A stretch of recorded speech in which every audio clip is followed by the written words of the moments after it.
Welcome to Silent Critics.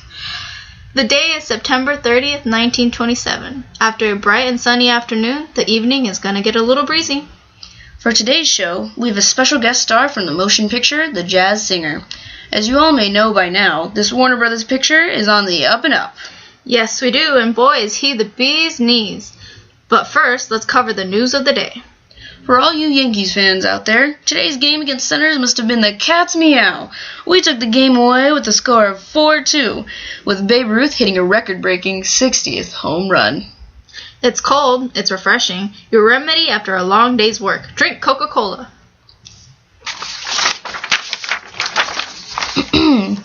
More information on the murder of Samuel Valente in the bootlegger city of Chicago.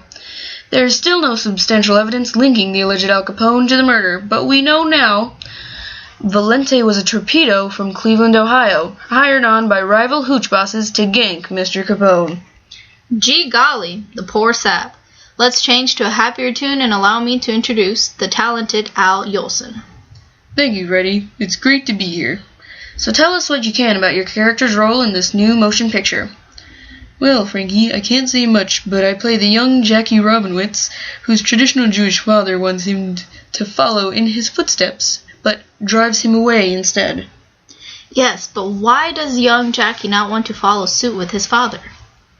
Well, you see, Jackie wants to be a jazz singer, henceforth the name for the film.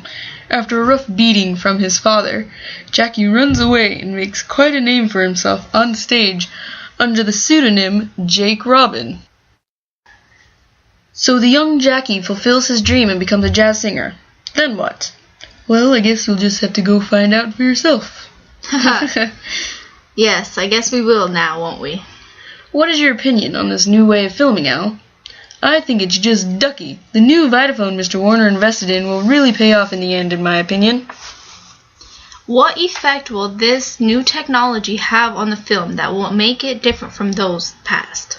Well, the film Don Juan, released last year, also used the Vitaphone and was produced by the Warner Brothers as well, but didn't receive as much publicity as Mr. Warner would have liked. So they came up with this new film. Can you tell us more of what the Vitaphone is and what it does? Of course. We got a little intro into what it does at the studio during filming. Imagine a big phonograph, like really big, coupled with a projector. On your side with the projector, you have the traditional space for your film roll. The part is simple. The more complicated part of the Vitaphone is the phonograph. The phonograph? But wouldn't the filming be more complicated in this case? Usually yes, but what makes the process a little balled up to explain is how the device makes the soundtrack before the film run synchronized with the film roll. So you have your film roll. Yes. Now you have your post-recorded dialogue and music.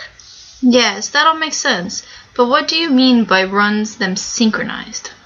So, the Vitaphone runs the music along the film roll on the film's timetable, so that way the sound and film's content are running together.